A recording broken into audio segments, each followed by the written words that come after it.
Bir çay alabilir miyim? Tamam.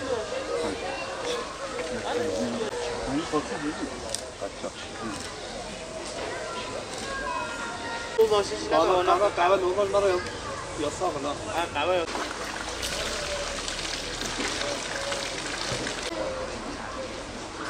Şuraya bakabilir miyim?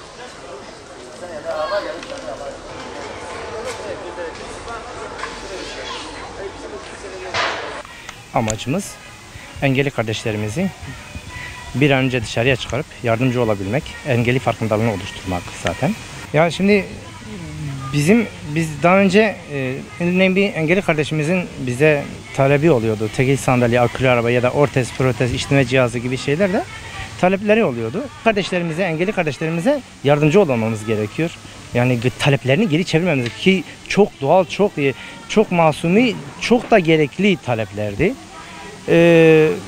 Düşündük, taşındık engelli arkadaşlarla, yönetim kuruluyumuzla. Sonra dedik ki bir engelsiz kafe açalım. Hem bu engelsiz kafeyi açmakla hem engelli istihdamını oluşturmuş oluruz. Hem de toplanan geliri de toplayıp o tekerlek sandalye, akülü araba isteyen kardeşimize yardımcı olacağız en azından. Yani biz kurum veya kuruluşlara gittiğimizde bir şey talep ettiğimizde sanki kendimiz için yani bir şeyler istiyoruz, sanki sadaka istiyoruz tavrıyla bize yaklaşılıyordu. Bu da bizim zorumuza gidiyordu. Yani hem insani olarak yani o kadar mücadele edeceksin. Hiçbir karşılık beklemek, tamamıyla önce Allah için sonra engelli kardeşlerimiz için hizmet edeceksin. Ve kapısına gittiğin zaman da sana sadaka gözüyle bakıyor. Sanki bir şeyler isteyeceksin, üst perdeden bakılıyor falan. Bizim amacımız da engellilerin çalışan, üreten bireyler olduğunu, sadaka değil onurlu yaşama ihtiyaçlarının olduğunu kanıtlamak insanlara. Artık söylemek değil, kanıtlamak. Onun için şu anda çalışanlarımız da engellidir. 8 tane şu anda engelli kardeşimiz çalışıyor yanımızda. Hepsi de kardeşçe yani bu şekilde şimdi engelli kardeşimizi çalıştırmakla biz sadece ona maddi kaynak sağlamış olmuyoruz aslında. Onu topluma kazandırmış oluyoruz. Onun özgüvenini artırmış oluyoruz. Onun itibarını hem kendi evinde hem de toplumda yükseltmiş oluyoruz aslında. Ve engelsiz kafeyi açmakla bir farkındalık oluşturmuş oldu. Nasıl bir farkındalık? Örneğin müşterilerimiz bazen oturuyorlar.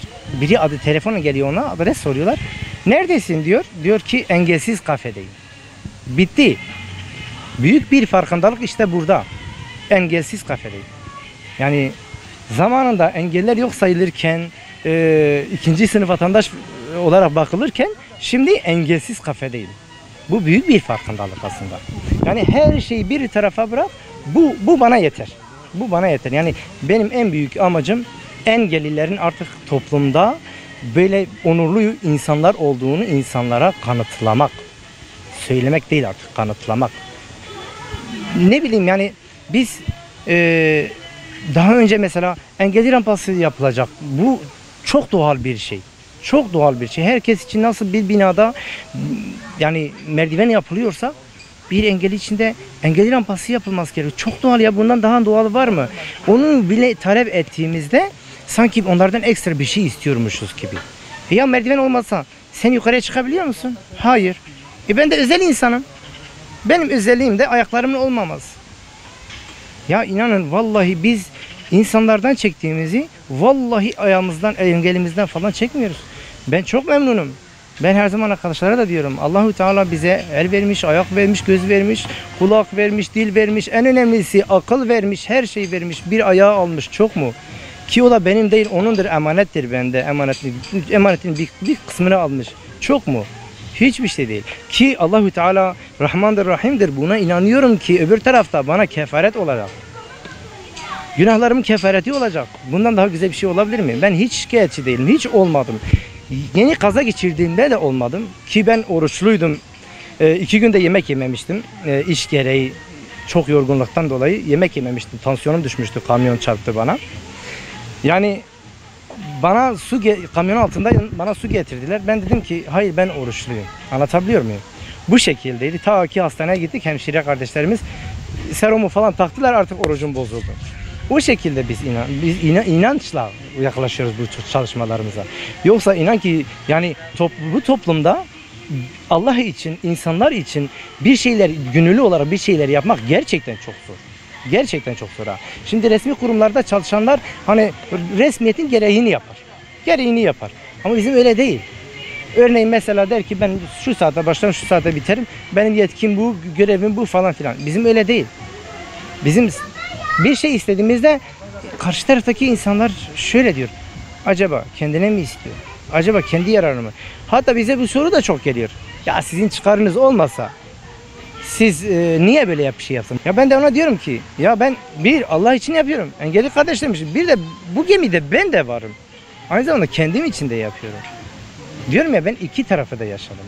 Hem engelsizliği hem engelliliği yaşadım. Şaşkınlıkla birlikte hem şaşkınlık yaşıyorlar hem de mutluluk duyuyorlar. Çok mutlu oluyorlar, seviniyorlar. Ama müşterilerimiz geliyor. Tabii biz misafirimiz olarak görüyoruz onları. Misafirlerimiz geliyorlar.